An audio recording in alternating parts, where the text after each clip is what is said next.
Ici, nous sommes au cœur du parc naturel régional des Volcans d'Auvergne, qui est un vaste territoire de 150 communes, de 400 000 hectares environ, et qui est habité par 90 000 personnes.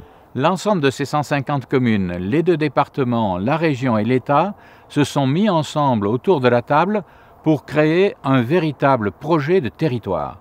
La spécificité d'un parc naturel régional, c'est de constituer en quelque sorte une aire protégée habitée, alors que dans la plupart des autres pays, on a des aires protégées naturelles qui correspondent plutôt à l'idée d'une réserve. Dans un parc naturel régional, on cherche à réaliser un équilibre au quotidien entre la présence de l'homme et l'exploitation durable et raisonnée des ressources patrimoniales présentes sur ce territoire. Pourquoi ce territoire a été choisi pour devenir un parc naturel régional ? D'abord parce que c'est un magnifique territoire au niveau des paysages, de l'environnement, mais en même temps c'est un territoire fragile et un territoire habité. Il fallait donc pouvoir trouver un outil permettant de concilier la protection de l'environnement et le développement économique de ce territoire. En France, on a élaboré une démarche contractuelle qui nous permet de réaliser un genre de pacte territorial qui s'appelle la charte. Le modèle que nous mettons en place au niveau français avec la charte, avec les syndicats mixtes, est un modèle qui aujourd'hui attire beaucoup d'autres pays du monde. En ce moment, nous recevons par exemple une délégation du Mexique. Nous nous y sommes rendus à plusieurs reprises et j'espère que nous allons pouvoir participer à la création du premier parc naturel régional du Mexique qui s'appellera Paisaje Biocultural. C'est différent, chacun se l'approprie, mais nous avons tous en charge le devenir de la planète. Et quand il y a un modèle qui marche quelque part, il faut le faire partager. Il faut s'ouvrir aux autres pays, il faut s'ouvrir au monde, parce que la planète aujourd'hui, ce n'est qu'un village. Buenos días, yo soy Santiago Machado, soy el coordinador del proyecto Paisaje Biocultural. Aujourd'hui, la notion de patrimoine s'est aussi élargie. Tout ce qui est considéré comme ayant de la valeur peut devenir du patrimoine.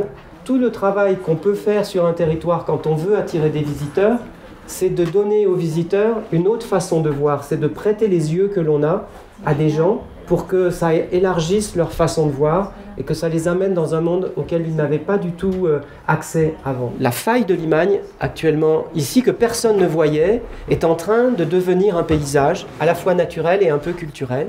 On a un vrai travail à faire aujourd'hui dans le rapport à la nature et à sortir de cette vision que les anglo-saxons appellent le wilderness, qui est de dire d'un côté il y a la nature sauvage, vierge, et de l'autre côté il y a l'homme, dont la finalité est de détruire cette nature, et donc si on veut protéger la nature, il faut exclure l'homme. C'est très important de savoir sur quoi on veut fonder l'attraction de son territoire. Qu'est-ce qu'on veut donner aux gens? Sinon on est très vite transformé en serviteurs de visiteurs qui vont s'installer chez vous comme s'ils étaient chez eux. Tenemos un problema social fuerte con motos, carros que descontrolan el ambiente, la vida social que se tiene. Y la complicación para nosotros es que el Estado no actúa. Entonces, yo creo que aquí si estamos 4 municipios, Paisaje, junto con los compañeros, si logramos integrar y nosotros hacer este proyecto que ustedes ya lo tienen de mucho tiempo, vamos a ser mejores que ustedes. Il faut vraiment partir depuis le départ avec les acteurs locaux. Le tourisme pourrait être un outil si on arrive à bien contrôler les flux.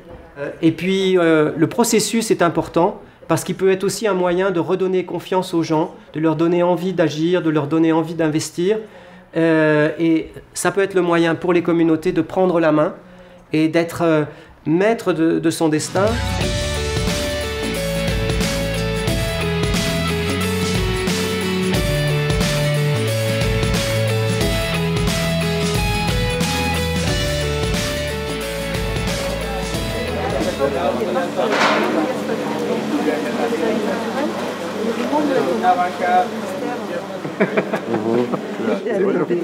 ¿Sabe el nombre del pasto? Es criollo. La variedad del pasto es criollo de la región. La variété de ce foin provient d'ici. Oui, ça vient d'ici, mais c'est la prairie naturelle, c'est pas... C'est natural, viene de aquí. Nosotros decimos criollo. Allá tenemos uno que se llama verdura. Ils ont une espèce qui s'appelle verdure aussi. Ah, pues cuánto hemos aprendido. On a beaucoup appris aujourd'hui.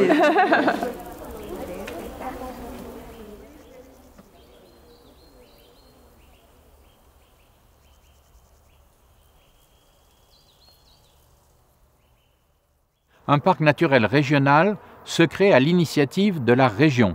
C'est elle qui fait acte de candidature, qui mobilise les acteurs sur le terrain, et ensuite, bien entendu, il y a un regard national de la fédération et de l'État pour aboutir à une création par décret du Premier ministre et du ministre de l'Environnement. Et ce projet de territoire, il va s'inscrire dans une charte que tout le monde va signer et qui sera notre engagement pour 12 ans aujourd'hui, qui va nous conduire jusqu'en 2025. Concrètement, la charte du parc, c'est un dossier. Et ensuite, vous avez le plan du parc que vous avez ici. D'abord, il faut montrer que c'est un territoire qui a une certaine cohérence en termes de périmètre et surtout qu'il comporte des patrimoines naturels, paysagers, culturels. Mais ça ne suffit pas. Il faut montrer que ce sont des patrimoines qui sont fragiles et qu'il y a besoin donc de mettre en place une gestion pour pouvoir les préserver pour les générations futures, mais aussi pour permettre aux habitants de ce territoire de vivre, voire de profiter, d'exploiter ces patrimoines, mais sans compromettre leur pérennité. Il faut un pilote à bord et donc il faut également, c'est ce que dit le Code de l'environnement, une structure qui est un syndicat mixte pour animer non seulement la préparation, mais également la mise en œuvre de la charte du parc. ¿Qué personalidad jurídica tiene el sindicato mixto? Porque en todos los momentos ha mencionado el sindicato. ¿Cuál es la figura? Se refiere, el sindicato mixto es este consejo, este órgano que toma decisiones como un organismo público descentralizado de carácter territorial. ¿Para organizar los parques o es para cualquier tema? Tous les parcs sont syndicats mixtes. Et c'est la même figure? Esta figura de sindicato mixto quiere decir que es una asociación, tiene el estatuto general que te dice puedes hacer esto, esto, esto y los compromisos, quién puede ser miembros, cómo se hace. La charte doit être très exigeante concernant l'urbanisme, l'éolien, la circulation motorisée de loisirs, les 4x4, les motos en espace naturel. Et une charte de parc doit également permettre de développer l'expérimentation, l'exemplarité et de contribuer à la recherche. Oui, je pense qu'on pourrait ajouter une précision, c'est que lorsque les communes élaborent leurs documents d'urbanisme, elles travaillent avec un certain nombre de personnes associées, de partenaires. Le parc fait partie de ces partenaires. Et à ce moment-là, il y a discussion, et s'il y avait une opposition du parc à une mesure de document d'urbanisme de la commune, ce document d'urbanisme serait probablement non validé par l'État. Donc c'est ce dialogue permanent qui permet d'aboutir à une situation globalement satisfaisante. Lo que importa es que la iniciativa viene de la base. Para mí, y pienso que para los parques, es el modelo y el lado también político y técnico. Pero el procedimiento, también tener un diagnóstico que se comparte, que se valida, tener una estrategia que se comparte, que se valida y después implementar planes de manejos, planes de acción con compromisos de cada actor. Eso es un manejo de proyecto cualquiera. Entonces, esos son los elementos claves. Por eso, este es el modelo que debemos de seguir. Debemos de tropicalizarlo a nuestras circunstancias, pero es un modelo que en lo general nos dicta las líneas que debemos de trabajar. Il en manque là-bas encore. L'exemple de cet après-midi part d'une de vos demandes qui concerne la marque Parc, donc destinée à faire vendre des produits.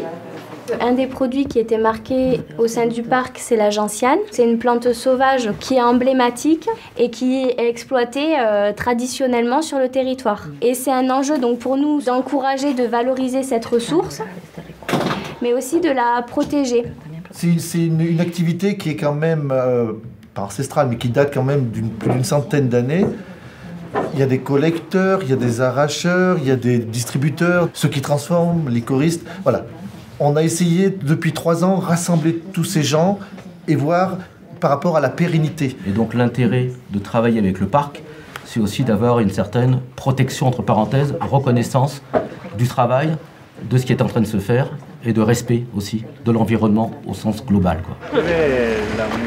Alors, tu as développé la culture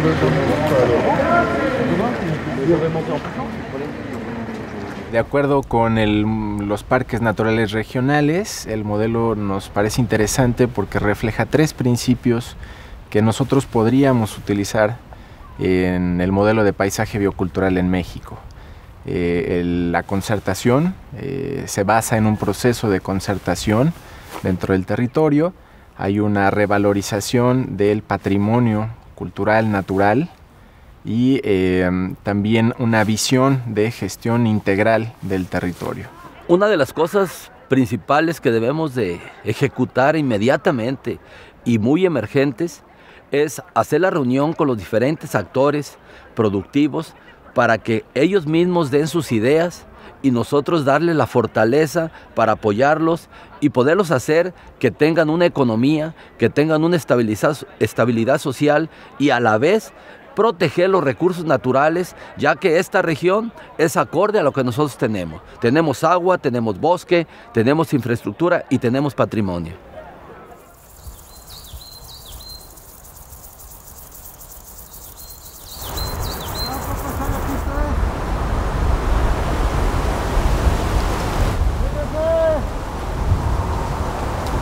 Para poder decidir qué es lo que va a venir en la carta, tenemos que sentarnos y platicarlo y podemos trabajar juntos o podemos determinar metas juntos. Yo estoy dispuesto a determinar qué áreas son frágiles y debemos conservar porque nos dan agua, porque nos dan los servicios ambientales que permiten que las actividades se den. Si todos coincidimos en que eso es importante, va a ser más fácil poderlo cuidar. Y también va a ser más fácil poder determinar cómo vamos a impulsar el desarrollo económico de la región. Nuestra propuesta es con cada municipio tener un tallereo, focalizar esto para hacer la planeación de este proyecto turístico y a partir de ahí integrar una estrategia regional de turismo. En México estamos cambiando un paradigma de conservación porque también ya no hay nuevos espacios donde decretar áreas protegidas o no hay muchos espacios. Lo más importante es que a nosotros nos tomen como un actor más y un aliado, en el cual podemos ir poniendo esfuerzos y prioridades de conservación y de producción y de crecimiento local en un mismo documento.